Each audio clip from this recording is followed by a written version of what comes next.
Hello everybody and welcome back to another video. Today we are going to be doing my first update of the UK fictional airport. This airport is going to be set in the Greater Manchester area with like a kind of COVID theme. We're going to do it as the time goes. We'll do it as the recovery. So as the airline industry starts to recover, we'll start to include more and more services. But this update is special in particular because we're joined with AVIATION18. Hello.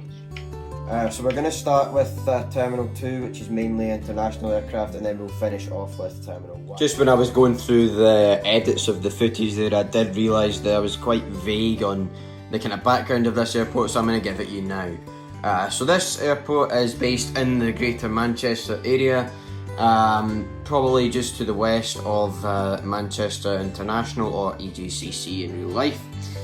This airport will serve various international and domestic arrivals with the likes of EasyJet, Jet2, KLM, British Airways, S7, Icelandair and Virgin Atlantic being present. We'll see a varying amount of international and domestic arrivals. The schedule has been made. We're in the middle of doing it. The route network is there. I will go through the names of the airlines that we see at the airport. So the following aircraft and airlines serve this airport. Aer Lingus serve Cork and Dublin. Air China serve Beijing. Air Transat serve Toronto. American Airlines serve New York John F. Kennedy, Philadelphia and Dallas Fort Worth. Beam in Bangladesh serve Dhaka. British Airways serve London Heathrow and London Gatwick. EasyJet serve Bristol, Amsterdam, Jersey, Belfast, Amsterdam, Alicante, Barcelona and El Al serve Tel Aviv. Emirates serve Dubai. Etihad serve Abu Dhabi. Icelandair serve Reykjavik, Keflavik. Jet2.com serve Alicante, Malaga, Palma de Mallorca, Faro, Paphos, Heraklion, Tenerife South, Gran Canaria, Lanzarote, Salzburg, Prague, Krakow and Innsbruck.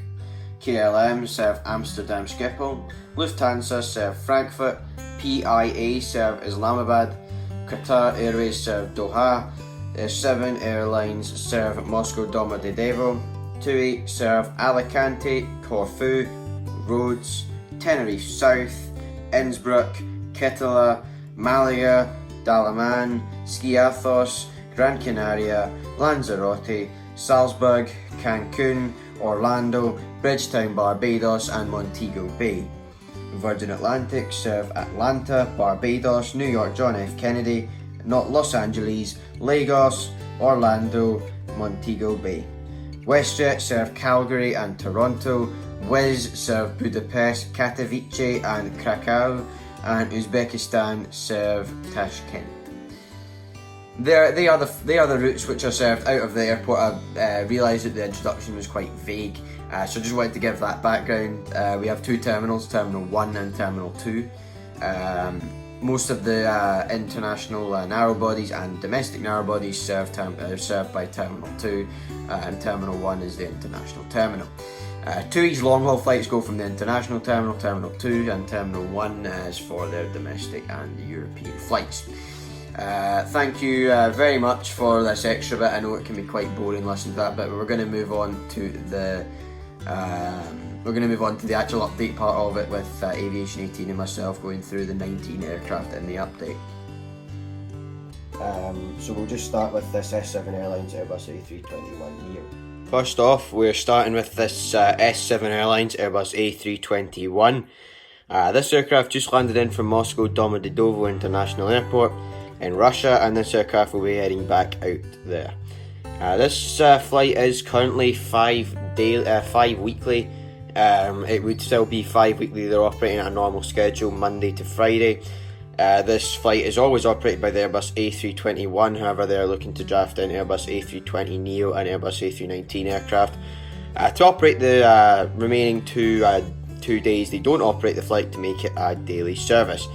There seems to be more demand for the week flights than the weekend flights for the Russian flights at the moment. S7 Airlines is a low-cost Russian airline which rivals the likes of Rossiya and the kind of domestic routes within Russia. This, I believe, Aeroflot subsidiary is Pobeda. That is their low-cost subsidiary. However, S7 operates to compete with that carrier. So this aircraft is going to be heading back out to Moscow Domodedovo International Airport in Russia. And next up here we have an American Airlines Boeing 777-300. He's arrived in from New York JFK and he's going to be heading back out there as a cargo flight. Here we have a TUI Airways Boeing 787-9. This aircraft landed in from Detroit on a cargo flight, and this aircraft's going to be heading out to Montego Bay on a regular passenger flight. And next up here we have a Virgin Atlantic A330-300. He's just arrived in from Lagos, Nigeria, and he's going to be heading back out to Bridgetown, Barbados. Here we have a high-fly Airbus A330-200. This aircraft landed in from Islamabad in Pakistan, operating for PIA. And this aircraft will be heading back out to Islamabad later on this evening. And next up here we have the big boy of the update. We have the Emirates A380. He's just arrived in from Dubai as the first flight of the day, and of course he's going to be heading back out there. Here we have 3 Jet2.com aircraft, 2 737-800s and 1 757-200. These aircraft are parked in storage just now, short term for the winter period due to a drop off in demand. Hopefully these aircraft will be ungrounded and will be flying again in the coming spring and into 2021. And next here we have an Aer Lingus RJ85. Of course, he's arrived in from Dublin, Ireland, and he's going to be heading back out there. This is reduced from a 3 times daily to a once daily flight. Here we have a KLM City Hopper Embraer E175. This aircraft landed in from Amsterdam Schiphol and will be heading back out to Amsterdam Schiphol. In around 35 minutes, the baggage has just been loaded on the other side of the aircraft, and passengers are boarding for their flight out to the Netherlands. And following him, here we have a British Airways A321neo. He's of course doing the London Heathrow turn, so he's arrived in from London Heathrow and he's going to be heading back out there. Here we have an EasyJet Airbus A321neo. This aircraft landed in from Bristol and will be heading out to the Jersey and the Channel Islands. And next up here we have an Icelandair 737 MAX 8 aircraft. He's arrived in from Reykjavik, Keflavik, and he's going to be heading back out to Reykjavik, Keflavik. And next up here we have a very interesting aircraft. We have a Uzbekistan Airways 757-200. He's arrived in from Tashkent and he's going to be heading back out there, as that is the capital of Uzbekistan. Here we have this TUI Boeing 737 MAX, the second MAX of the update.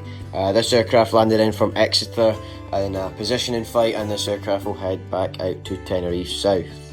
And the second last aircraft of this update, here we have the Etihad Airways Boeing 787-9 and the Manchester City football livery by NG Models.